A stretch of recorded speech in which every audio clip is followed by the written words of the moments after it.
ఉత్సాహంతో పాల్గొంటాను. అశాస్త్రీయ విభజన కారణంగా నా కర్తవ్యంగా స్వీకరించి చిత్తశుద్ధితో పనిచేస్తాను. రాష్ట్ర పునర్విభజన చట్టంలో పేర్కొన్న ఇచ్చిన హామీలను సాధించుకునేందుకు ప్రభుత్వంతో కలిసి ధర్మ పోరాటం సాగిస్తాను. ఆంధ్రప్రదేశ్ పెంపొందించేందుకు ప్రయత్నం చేస్తాం. పేదల సంక్షేమం వ్యవసాయాన్ని చేయాలన్నా లాభాలు పండగొచ్చిరా మనకు సంక్షేమ పథకాల పండగొచ్చిరా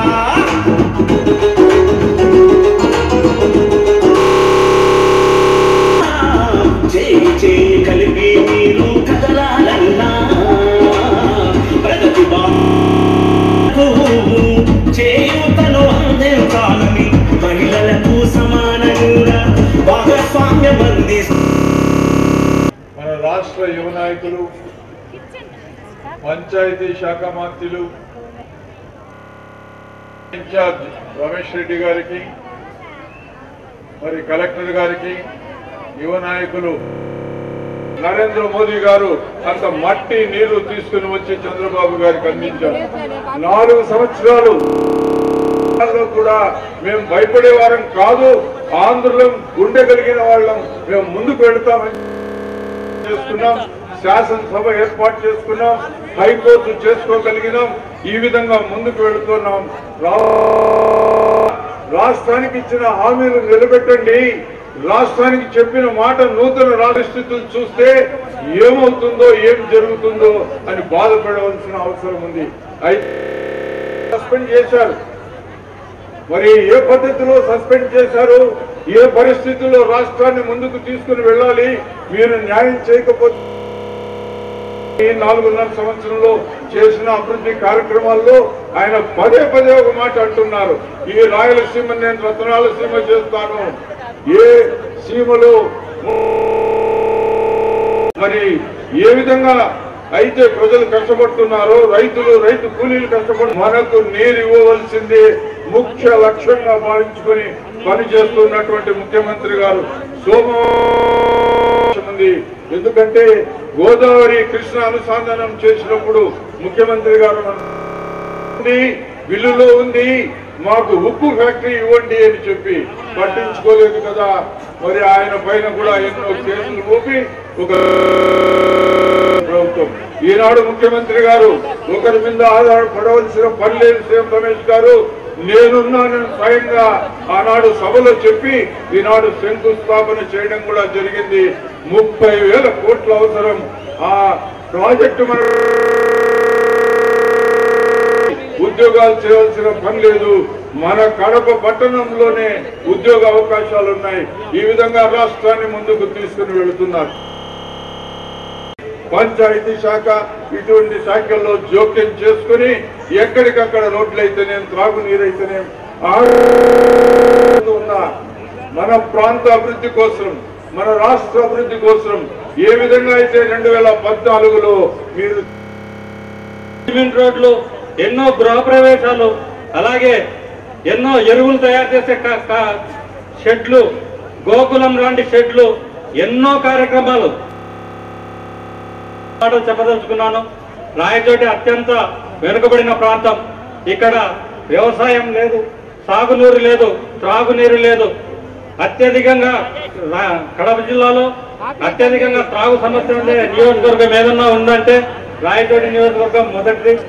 దయచేసి రోళ్లమడుగు వాటర్ కానీ, వెలుగల్లు వాటర్ కానీ, శ్రీనివాసపురం రిజర్వాయర్ వాటర్ కానీ, జురుకోన ప్రాజెక్టు వాటర్ కానీ ప్రతి గ్రామాలలో ఆడబిడ్డలకు ఇబ్బంది కలగకుండా త్రాగునీరు ఇచ్చే విధంగాను, అలాగే ప్రతి రైతుకు ముఖాల్లో సంతోషం వెలిగేలా సాగునీరు ఇచ్చే విధంగా చర్యలు తీసుకొని రాబోయే 5 ఏళ్ల కాలంలో మళ్ళీ నారా చంద్రబాబు నాయుడు గారు ముఖ్యమంత్రి అవుతారు. మనం లోకేష్ బాబు గారి ఆధ్వర్యంలో మన భూములన్నిటిలో వ్యవసాయం చేసుకునే విధంగా రాయచోట్లో రాయచోటిలో ముఖ్యంగా వ్యవసాయ రంగం మీద ఆధారపడే విధంగా రాయచోటి నియోజకవర్గాన్ని తీర్చిదిద్దుతారని మనస్ఫూర్తిగా కోరుకుంటూ నాకు ఈ అవకాశం ఇచ్చిన ప్రతి ఒక్కరికి ధన్యవాదాలు తెలుపుకుంటూ సెలవు తీసుకుంటున్నాను. తాగునీరు కానీ సాగునీరు కానీ అన్ని రకాలుగా కూడా ఇబ్బందులు పడితే మనమందరం కూడా కరతాళ ధ్వనులతో ఈరోజు స్వాగతం చెప్పాలి. ఇప్పుడు మన ప్రియతమ నాయకుడు రాష్ట్ర గ్రామీణాభివృద్ధి శాఖ మంత్రి, పంచాయత్ రాజ్ మరియు ఐటీ శాఖ మంత్రులు చాలా మంచి రోజు ఈరోజు మనకు. రాష్ట్రంలో ఉన్న ఒక పక్క ప్రభుత్వం ఎలా పని చేస్తుంది అనే విషయాలన్నింటినీ మనకు తెలియజెప్పేదానికోసం మన ప్రియతమ నాయకుడు లోకేష్ గారు ఇక్కడికి రావడం, మరి గడిచిన 4-5 విడతల జన్మభూమి కార్యక్రమాల్లో వందలాది అర్జీలు వస్తే 99% అర్జీలను పరిష్కరించిన ఏకైక ప్రభుత్వం ఏదైనా ఉంది అంటే అది చంద్రబాబు నాయకత్వంలో పనిచేసే తెలుగుదేశం ప్రభుత్వం మాత్రమే అని చెప్పి కూడా ఈ సందర్భంగా నేను గుర్తు చేస్తున్నాను. నాకు ఎంతో సంతోషంగా ఉంది. నేను శాసనసభకు ఓడిపోయినా 4.5 సంవత్సరంలో ప్రజా సంక్షేమం కోసం, ఇక్కడ ప్రాంత అభివృద్ధి కోసం నిత్యము కలలు కనే వ్యక్తిగా నేను ప్రతి నిత్యము మన ముఖ్యమంత్రి గారి దగ్గరికి పోయి, సార్ ఈ ప్రాంతాన్ని ఎంతో అభివృద్ధి చేయాలా, ఈ ప్రాంతం చాలా వెనుకబడి ఉంది, ఈ ప్రాంతానికి మీరు చాలా చేయాల్సి ఉంది అని చెప్తే ఆయన ఎంతో నిబ్బరంగా ఓపికగా విని మన సమస్యలు పరిష్కారం చేసేదానికోసం ఆయన ఎన్నో రకాలుగా మనకు సహాయాలు అందించారు. ఒక పక్క ఈ సందర్భంగా తెలియజేస్తున్నాను. ఈరోజు అభివృద్ధి ఒక పక్క చూస్తే, ఇంకో పక్క సంక్షేమం చూస్తే మనకు 16,000 కోట్ల రూపాయల లోటు ఉన్నా ఒక పక్క ఎంతో సమర్థవంతంగా వనరులను ఈరోజు పెంపొందించి సంపదను సృష్టించి ఏకైక నాయకుడు ఎవరైనా ఉన్నారు అంటే అది మన ప్రియతమ నాయకుడు చంద్రబాబు నాయుడు గారని ఈ సందర్భంగా తెలియజేస్తున్నాను. సోదరులారా, ఎయిర్పోర్ట్ లో దిగిన దగ్గర నుంచి లక్కిరెడ్డిపల్లి వరకు వచ్చేంత వరకు పెద్ద ఎత్తున నాకు ఘన స్వాగతం పలికిన ప్రజలందరికీ పేరు పేరున నా హృదయపూర్వక నమస్కారాలు. వేదిక మీద ఉన్న పెద్దలందరికీ నమస్కారాలు. కడప దేవుడి గడప, అలాంటి పవిత్రమైన గడప నుంచి ఈ రోజు నేను మిమ్మల్ని అందరినీ ప్రసంగిస్తాం నా అదృష్టంగా భావిస్తున్నాను. కడప ప్రజల్లో ఒక గొప్పతనం ఉంది. ఎవరన్నా మేలు చేస్తే, ఎవరన్నా న్యాయం చేస్తే శాశ్వతంగా గుర్తుపెట్టుకునే ప్రజలు కడప ప్రజలు. అదే జిల్లాకి ఎవరిని అన్యాయం చేస్తే, జిల్లా అభివృద్ధికి ఎవరిని అడ్డపడితే తిరుగుబాటు చేసే జిల్లా కడప జిల్లా. ఒక్కసారి 2014లో రాష్ట్ర విభజన ఎలా జరిగిందో ఒక్కసారి మనం ఆలోచించాలా. కట్టుబట్టలతో మెడబట్టి మనం బయటికి గెంటేశారు. కనీసం ముఖ్యమంత్రి గారు కూర్చునే దానికి కుర్చీ కూడా ఇవ్వలేదు. ఒక రాష్ట్రానికేమో రాజధాని ఇచ్చారు, ఇంకొక రాష్ట్రాన్ని అనాదిగా వదిలేశారు. ఒక రాష్ట్రానికి మిగులు బడ్జెట్ ఇచ్చారు, ఇంకొక రాష్ట్రానికి 16,000 కోట్ల లోటు బడ్జెట్ ఇస్తాం జరిగింది. ఆనాడు 2014లో తెలుగుదేశం పార్టీ గెలిచిన తర్వాత ఒక పక్కన ఆనందం, ఇంకో పక్కన కంగారు. 16,000 కోట్ల లోటు బడ్జెట్, పెన్షన్ ఇవ్వగలుగుతామా, కనీసం ప్రభుత్వ అధికారులకి జీతాలు ఇవ్వగలుగుతామని ఆ రోజు చాలా కంగారు పడ్డాం. కానీ 40 సంవత్సరాల రాజకీయ అనుభవం, 2 సంవత్సరాలుగా ముఖ్యమంత్రిగా అనుభవం మన చంద్రన్నకు ఉంది కనుకనే మనకి ఎలాంటి లోటు లేకుండా ఈ రోజు ఆయన పరిపాలిస్తున్నారు. ఒక్కసారి ఆలోచించండి, 2014 ముందర పెన్షన్ ఎంత, అందరూ మర్చిపోయినారా? ఎంత? చాలి 200 రూపాయల పెన్షన్, చాలి 200 రూపాయల పెన్షన్ 5 రెట్లు పెంచి 1000 రూపాయలు చేసిన ఘనత మన చంద్రన్నది. నా క్యాంటీన్ కూడా మనం ప్రారంభించాం. ఒక పూట భోజనం 5 రూపాయలు. ఒక్కసారి ఆలోచించండి, 5 రూపాయలకి కనీసం ఇంత బిస్కెట్ ప్యాకెట్ వచ్చే రోజులు కాదు. అలాంటిది ఒక పూట భోజనం ఈ రోజు 5 రూపాయలకి మన చంద్రన్న పెడుతున్నారు. ఇట్లా చెప్పుకుంటా పోతే మన సంక్రాంతి కానుక, క్రిస్మస్ తోఫా, రంజాన్ తోఫా, ఇట్లా అనేక సంక్షేమ కార్యక్రమాలు కూడా ఈరోజు మనం చేపట్టడం జరుగుతుంది. ఇది 6వ జన్మభూమి మా ఊరు కార్యక్రమం. ఈరోజు ప్రత్యేకంగా మన వ్యవసాయం గురించి, రైతు సంక్షేమం గురించి మాట్లాడుకోవాల్సిన అవసరం ఉంది. యావత్ భారతదేశ చరిత్రలో ఎక్కడ జరగని విధంగా 25,000 కోట్ల రైతు రుణాలు మాఫీ చేసిన ఘనత మన చంద్రన్నది. ఆనాడు కేంద్ర ప్రభుత్వం సహకరించలేదు, ఆర్బీఐ ఒప్పుకోలేదు, అయినా పర్వాలేదు, ఇచ్చిన ప్రతి హామీ నిలబెట్టుకోవాలి లక్ష్యంతో చేస్తాం జరిగింది. ఇప్పటికీ మన రైతన్న ఖాతాల్లో 15,000 కోట్ల రూపాయలు ఇప్పటికీ జమ చేస్తాం. మిగిలిన 2 విడతల్లో 8,000 కోట్ల రూపాయలు, అది కూడా వడ్డీతో సహా తొందరలో వాళ్ళ ఖాతాలోనే వేయబోతున్నానని ఈ సభాముఖంగా నేను హామీ ఇస్తాం జరుగుతుంది. రైతు రుణమాఫీ గురించి ప్రతిపక్ష పార్టీకి చెందిన నాయకులు అనేక మాటలు మాడుతున్నారు. అయ్యా, మీ నాయకుడు చెప్పాడు రైతు రుణమాఫీ అసాధ్యమని, మీ నాయకుడు చెప్పాడు రైతు రుణమాఫీ సాధ్యం కాదని. అది సాధ్యం చేసి చూపించిన ఘనత మా చంద్రన్నది. ఇచ్చిన మాట నిలబడేది మా చంద్రన్న. అంతేకాదు 2013-14లో వ్యవసాయానికి బడ్జెట్ ఎంత ఇచ్చారో తెలుసా? 6,128 కోట్ల రూపాయలు. అదే 2018-19 సంవత్సరం నాటికి అదే బడ్జెట్ 3 రేట్లు పెంచి 19,000 కోట్ల రూపాయలు కూడా చేస్తాం జరిగింది. ఇంకో పక్కన రైతు రథాలు ఇక్కడనే కనపడుతున్నాయి. ఆంధ్ర రాష్ట్రంలో ఇప్పటికీ 12,217 రైతు రథాలు కూడా ఈ రోజు మన చంద్రన్న ఇస్తాం జరిగింది. ఆక్వా రైతులు కూడా వాళ్ళు కూడా ఇబ్బందులు ఎదుర్కొంటున్నారంటే ఎప్పుడు జరిగిన విధంగా 533 కోట్ల రూపాయలు ఒక రాయచోటి నియోజకవర్గ అభివృద్ధి కోసం పంచాయతీరాజ్ మరియు గ్రామీణ అభివృద్ధి శాఖ నుంచి ఖర్చు పెట్టాము. ఒక రోడ్లు తీసుకుంటే 65 కోట్ల రూపాయలు ఇప్పటికీ ఖర్చు పెట్టాం. తాగునీటి స్కీములు తీసుకుంటే వాటర్ గ్రిడ్ తో సహా దాదాపు 300 కోట్ల రూపాయలు తెలుగుదేశం ప్రభుత్వం ఖర్చు పెట్టబోతుంది. అంతేకాదు గ్రామీణ ఉపాధి హామీ పథకం కింద 170 కోట్ల రూపాయలు మీ ప్రభుత్వం మీ అభివృద్ధి కోసం ఖర్చు పెడతాం జరిగింది. అంతేకాకుండా ఇక్కడ వేదిక పైన పెద్దలు కొన్ని విషయాలను కోరటం జరిగింది. రాయచోటిలో 50 పడకల హాస్పిటల్ ఉంది, అది 100 పడకలకి మార్చితే బాగుంటుంది. ఇప్పటికీ ముఖ్యమంత్రి గారు కూడా దీనికి అప్రూవల్ ఇచ్చారు, ఫైనాన్స్ వెళ్ళింది, తొందరలోనే జియో కూడా ఇచ్చి పనులు కూడా ప్రారంభించబోతున్నామని ఈ సభాముఖంగా హామీ ఇస్తున్నాం. అంతేకాకుండా మనకు మసీదు ఉంది, ఇక్కడ హై స్కూళ్ళు కూడా రావాలని కొంతమంది కోరుతున్నారు.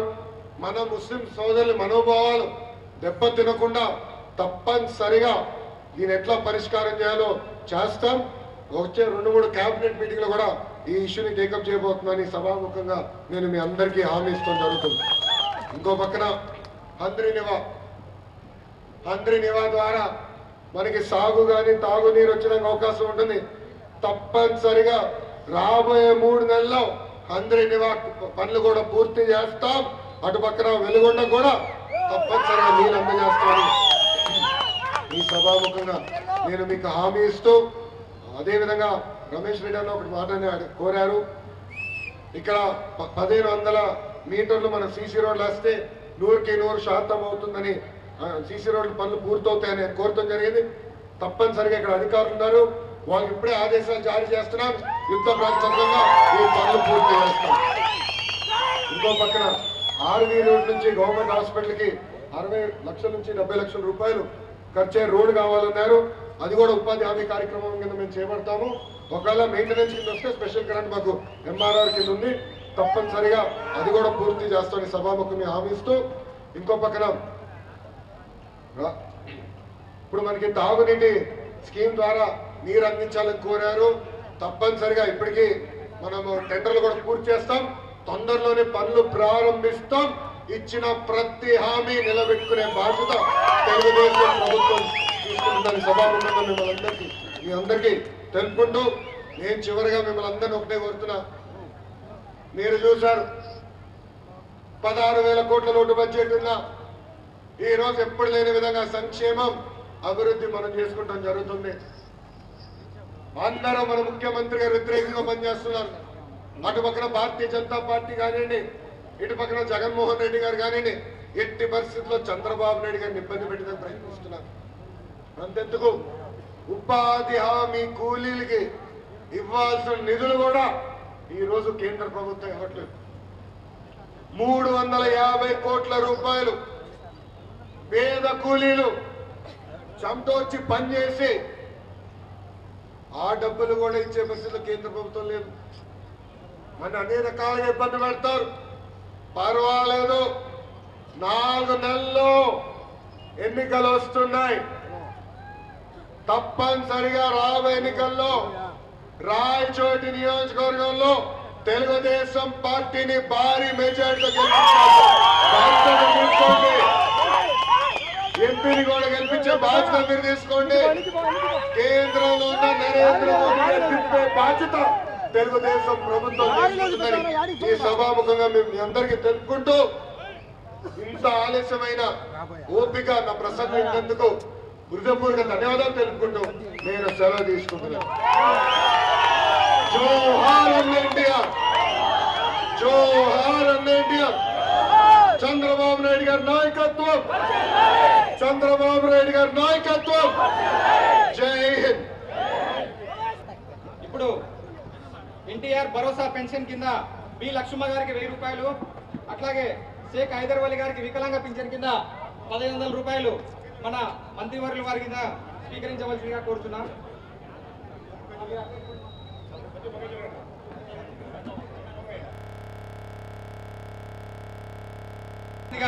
గృహ నిర్మాణ పథకం మన లక్కిరెడ్డిపల్లిలో 118 ఇళ్ళు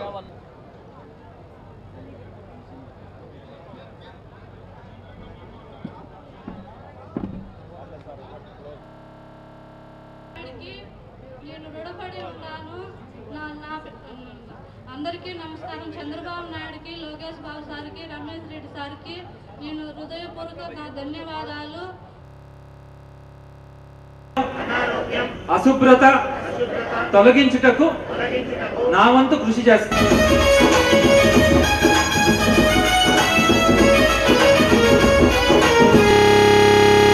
భూమి మామూలు పిలుస్తుందిరా సంక్షేమ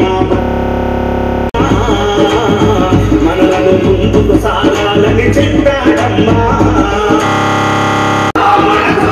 సంక్షేమ పథకాల పండుకొచ్చెనా 17,000 కోట్లతో మన క్యాపిటల్ సిటీ లేదు, సచివాలయం లేదు, హైకోర్టు గర్వపడాలి. ఆ విధంగా ముందుకు వెళుతున్నారు చంద్రబాబు గారు. ఒక పక్క సీఎం మీరు స్వయాన తిరుపతిలో మాట ఇచ్చారు ఆ వెంకటరమణ స్వామి సాక్షిగా, అంటే కనీసం వాళ్లకు దయాదాక్షిణ. నియోజకవర్గ ఇన్ఛార్జ్ సోదరులు రమేష్ రెడ్డి గారికి, స్థానిక నాయకులు ప్రసాద్ గారికి వేదిక మీద సంక్రాంతి శుభాకాంక్షలు కూడా తెలియజేసుకుంటూ,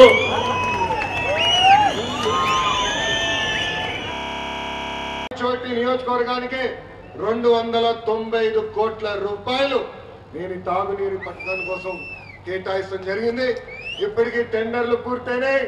పండగ తర్వాత యుద్ధ ప్రాతిపదికంగా పనులు కూడా ప్రారంభించబోతున్నామని ఈ సభాముఖంగా నేను మీకు హామీ ఇస్తున్నాను.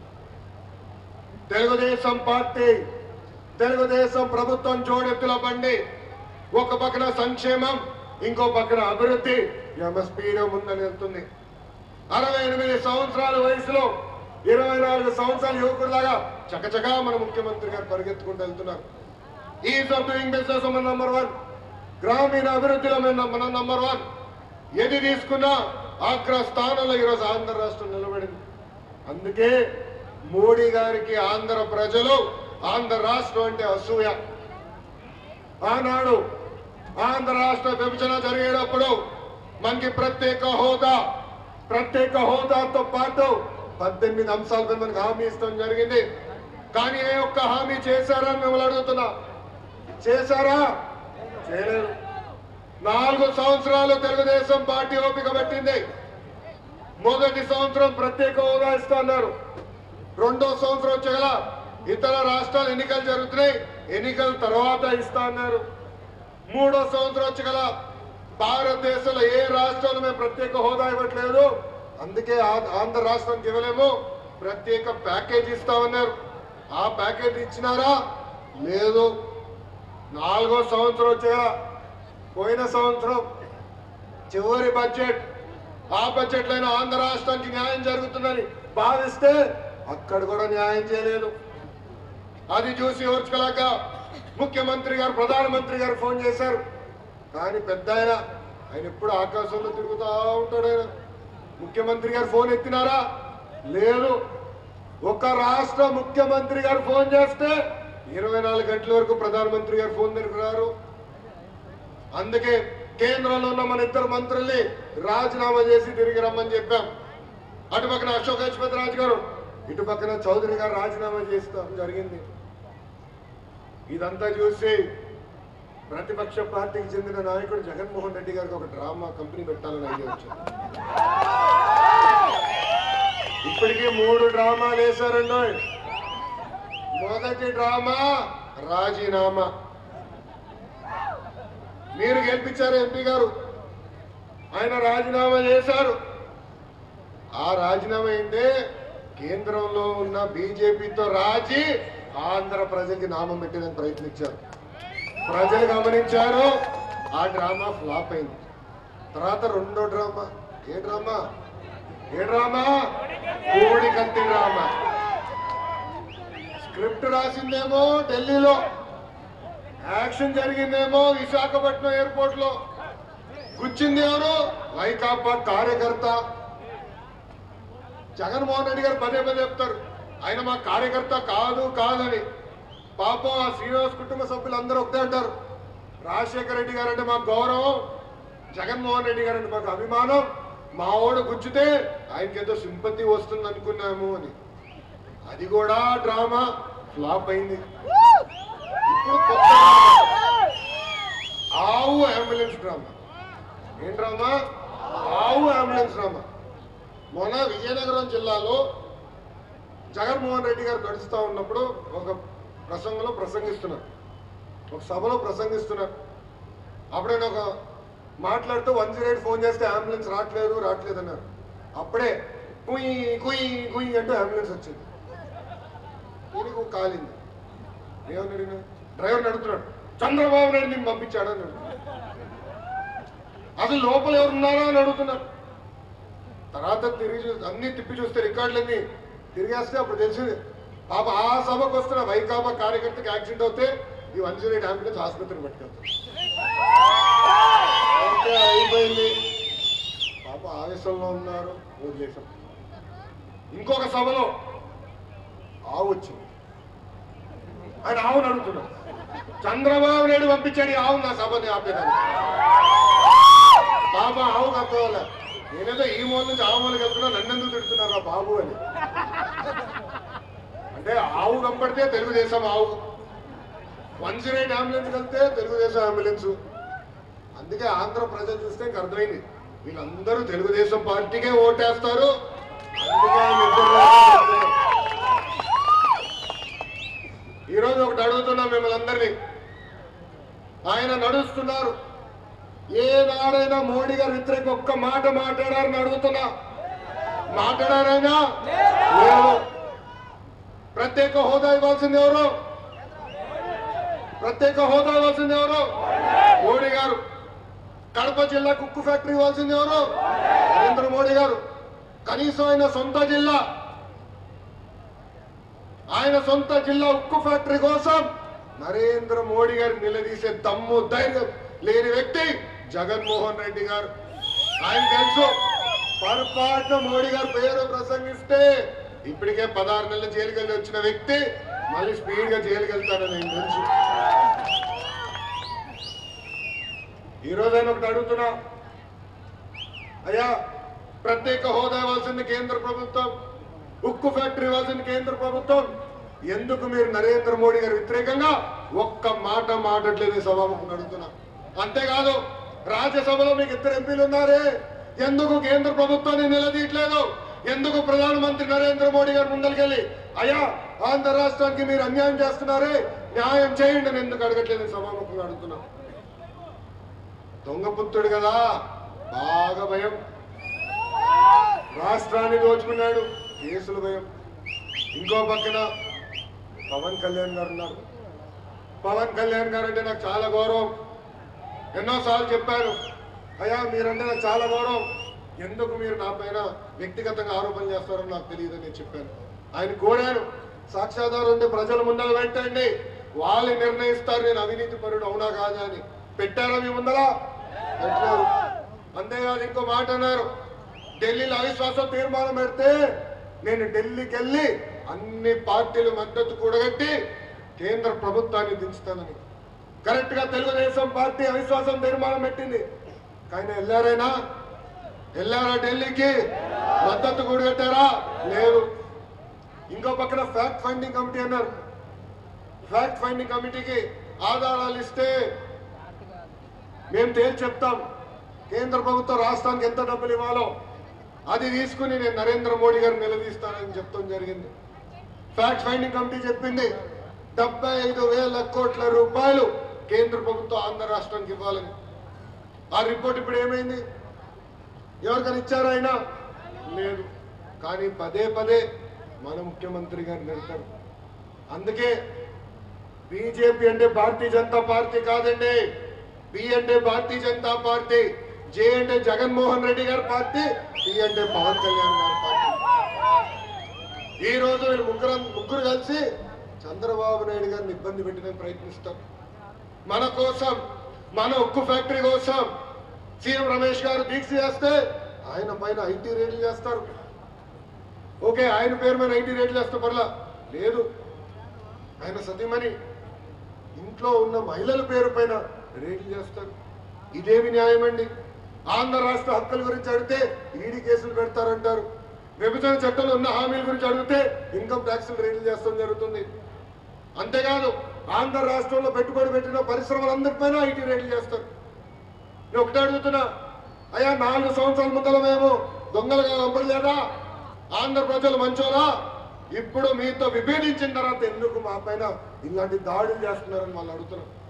అంతేకాదు నిన్నగాక మొన్న ప్రధానమంత్రి నరేంద్ర మోడీ గారు బీజేపీకి చెందిన కాస్త కార్యకర్తలు ఉన్నారు కదా ఆంధ్ర రాష్ట్రంలో, ఒక 10 మందో 100 మంది ఉంటారు. వాళ్ళని ప్రసంగిస్తూ ఆయన మాట్లాడుతుంటే సోమవీర్రాజు గారు ఆయన చెప్పింది కాకుండా చంద్రబాబు నాయుడు గారిని లుచ్చా అంటాడు. ఎప్పుడు నిన్నేమండి? ఇదేనా మనం గౌరవించేది మన పెద్దల్ని? ఒక ఆంధ్ర రాష్ట్ర ముఖ్యమంత్రి గారిని లుచ్చా అంటాడు ఆయన. ఇదేం అన్యాయం? ఆంధ్ర రాష్ట్రానికి ఎందుకు మీరు న్యాయం చేయాలని అడిగితే ఇలాంటి పేర్లు వాడతారు ప్రతిపక్ష పార్టీకి చెందిన నాయకులు. అందుకే ఇక్కడున్న ప్రజలందరినీ ఒకటే కోరుతున్నా, అయ్యా మనందరం అప్రమత్తంగా ఉండాలా. ఎన్నికలు వస్తున్నాయి, కులం మతం ప్రాంతం వాడి మన మధ్య చిచ్చు పెట్టడానికి ప్రతిపక్ష పార్టీలు కంకణం కట్టుకున్నారు. ఆంధ్ర రాష్ట్ర ప్రజల ఐక్యత లేకపోతే అప్పుడు వాళ్ళు శాసించడానికి ప్రయత్నిస్తున్నారు. మనందరం అప్రమత్తంగా ఉండాలని సభాముఖంగా నేను కోరుతున్నాను.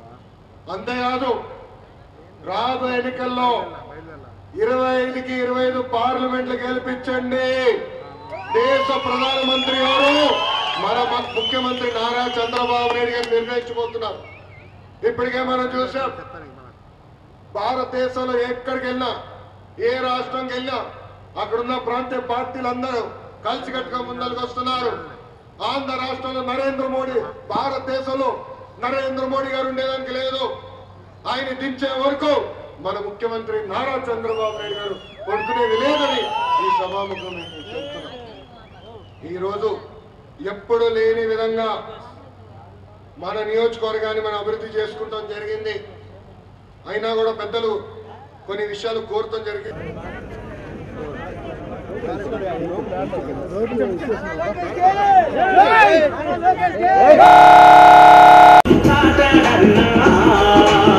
జన్మభూమి మా ఊరు పిలుస్తోందిరా.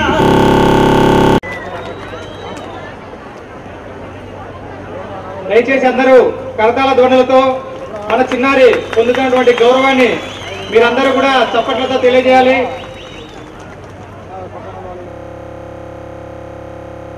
రుణమాఫీ చేసిందంటే దానికి తల వంచి ముఖ్యమంత్రి గారికి నమస్కరిస్తున్నానని చెప్పి కూడా ఈ సందర్భంగా తెలియజేస్తున్నాను. త్వరలో మనకు 2 విడతల రుణమాఫీ కూడా ఈ నెలాఖరు లోపల పడే అవకాశం ఉంది. ఏ శాఖ ఇస్తే బాగుంటుందని మీరు ఆలోచిస్తున్నారంటే ఆయన ఒకే చెప్పా, అయ్యా ఎండాకాలం సెలవులకి నాకు ఒక మాట చెప్పి ఊరికి పంపించారు, పల్లెటూరికి సేవ చేస్తే పరమాత్ముడికి సేవ చేసినట్లని. అలాంటి పరమాత్ముడికి సేవ చేసే శాఖ ఎవరుంటే చెప్పండి సార్ అంటే పంచాయతీరాజ్ మరియు గ్రామీణాభివృద్ధి శాఖ మంత్రిగా నన్ను చేస్తాం జరిగింది. ఈరోజు నేను చాలా గర్వంగా చెప్పి వెళ్తున్నాను, భారతదేశంలో ఏ రాష్ట్రంలో జరిగిన విధంగా 22,000 కిలోమీటర్ల సీసీ రోడ్ వేసిన ఘనత కూడా మన తెలుగుదేశం ప్రభుత్వాన్ని. మన జిల్లాలోనే 1,200 కిలోమీటర్ల సీసీ రోడ్ వేస్తాం జరిగింది. ఒక రాయచోటి నియోజకవర్గంలోనే 127 కిలోమీటర్లు ఇప్పుడు సీసీ రోడ్ వేస్తాం జరిగింది.